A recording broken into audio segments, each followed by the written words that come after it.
Chapter 2, The Shadow. Although backup police had arrived, they were largely unnoticed as much of the crowd disseminated in fear and confusion. Some vehicles had trouble starting due to complications from the encounter, but once their engines fired up, they did not take long to leave.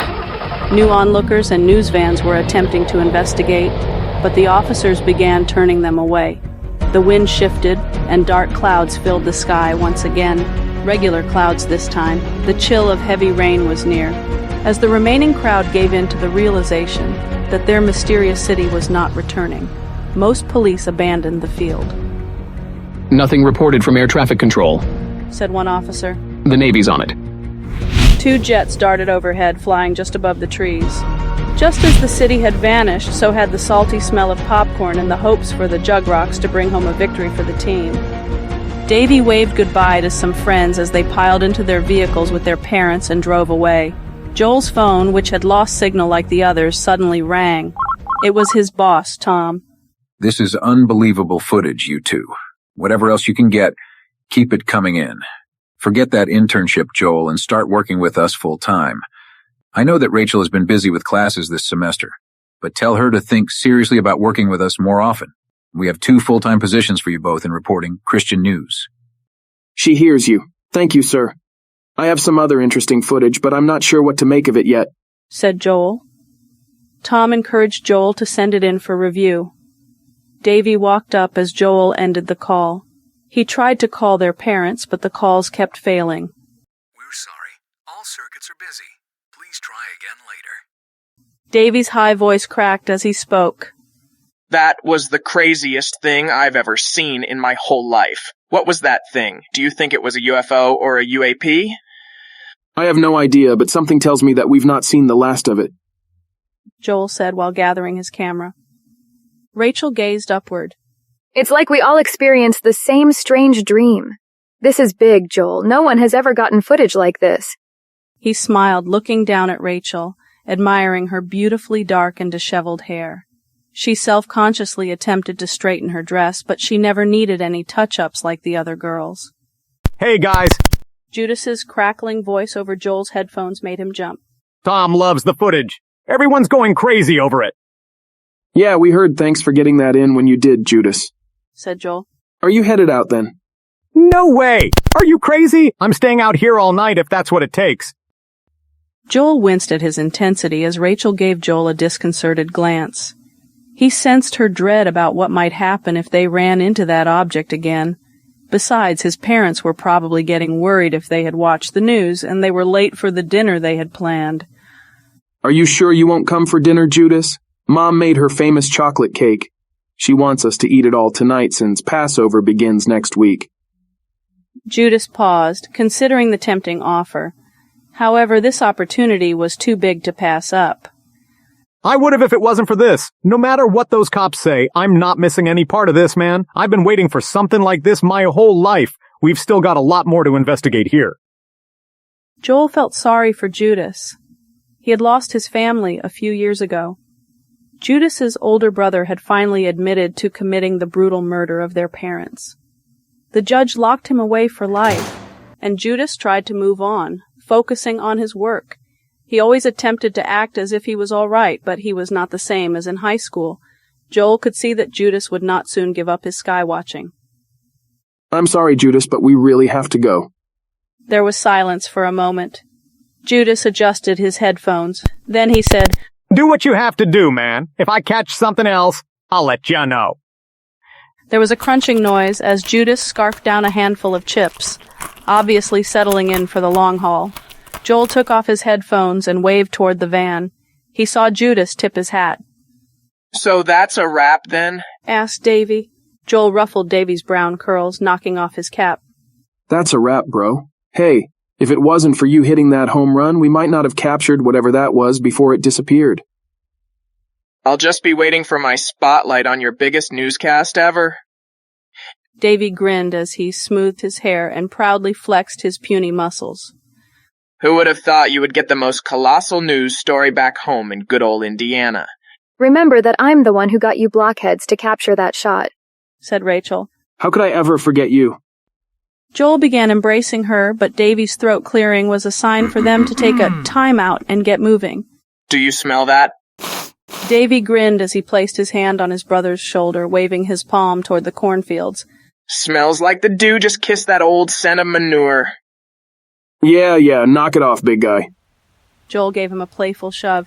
He grabbed the last of his equipment and said, Hey, make yourself useful and see if your phone works again. Let's see if our magical city has made any other appearances. I'm ready to get out of here, guys. Those raindrops are already in the fields, and this place is really creeping me out.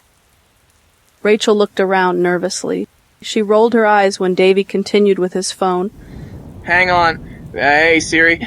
Floating city in the clouds. Whoa, here it is. Looks like it made its first appearance over China. And, of course, the AI was involved. I knew it. Davie began scrolling rapidly as if in his game-playing mode. AI? Asked Joel. The artificial intelligence, the secret society that's trying to have AI take over the world's governments, said Davie. I can't believe you're going to college to be a reporter, and you haven't heard of them yet. Let me see, demanded Rachel. She grabbed his phone and looked closely at the picture of the dark city over China. Davie, this looks like some of Joel's footage, just shrunk down and altered slightly. They are already stealing and putting their own spin on his work.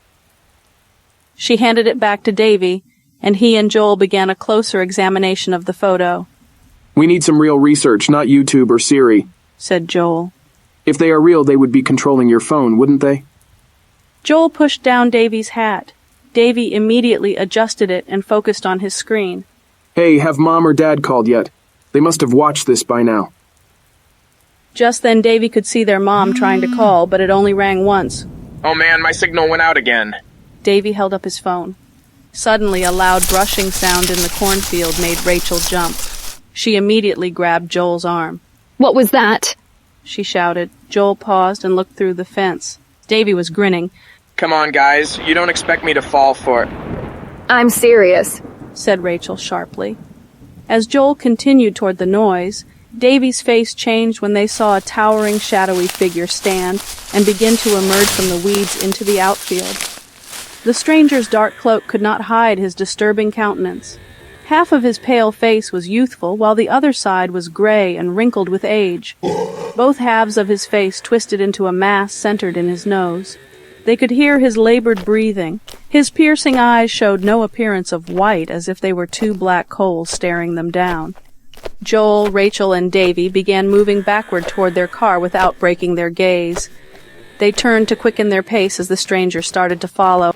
Hey, what do you want? Joel demanded. The man began quickening his pace.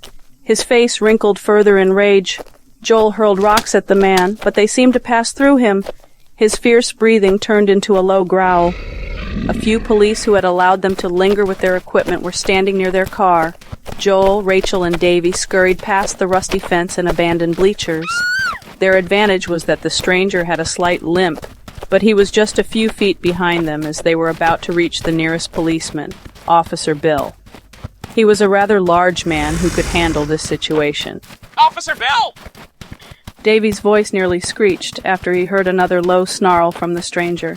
He stumbled and almost fell on top of Big Bill. As Joel ran, his instincts kicked in, and he was about to turn around and smash the stranger in his twisted face. However, just as Joel turned, another officer stood where the stranger had been. When Joel recoiled, the officer looked shocked and confused. The stranger had disappeared completely. "What in the world are you kids doing?" stammered Bill. Davie straightened up in shock. Caleb and Levi, gathering trash in the stands, looked up and doubled over in stifled laughter. We are so sorry, Officer Bill, said Joel. We didn't mean to. Well, did you see the guy who was following? He was right behind me. Davie's mouth was still gaping. A man came after us out of the cornfield. He was wearing some sort of black cloak and his face was strange, said Rachel nervously. Both officers burst out laughing. Bill said, "Oh, that's old Jim. He's one of the town drunks always playing pranks on kids out here. Ha! We'll keep an eye out for him." Davie looked uneasy. Good old Jim. Right. "Joel, do you mind taking our boys home? Me and Ralph have to stay on duty for a while, and Susie's busy getting the house ready for Passover." Sure, no problem, Bill. Caleb and Levi dropped the trash in the bin and joined them. Dad, remember what we saw in the cornfield? Levi began. Yeah, we'll be sure to look into it. You kids run along now and behave yourselves. Caleb, Levi, you boys listen to your mother and take your showers before dinner. And I've got something important to talk about with you all later. Good broadcast, by the way, Joel and Rachel. That internship of yours will likely turn into something. Nice home run, too, Davie. Thanks. See you later, Officer Bill, said Joel. They all chorused goodbyes as they walked back toward the parking lot. Davie's game seemed like a distant memory as everyone drifted into their cars and headed back to their own worlds. However, their world was about to change forever.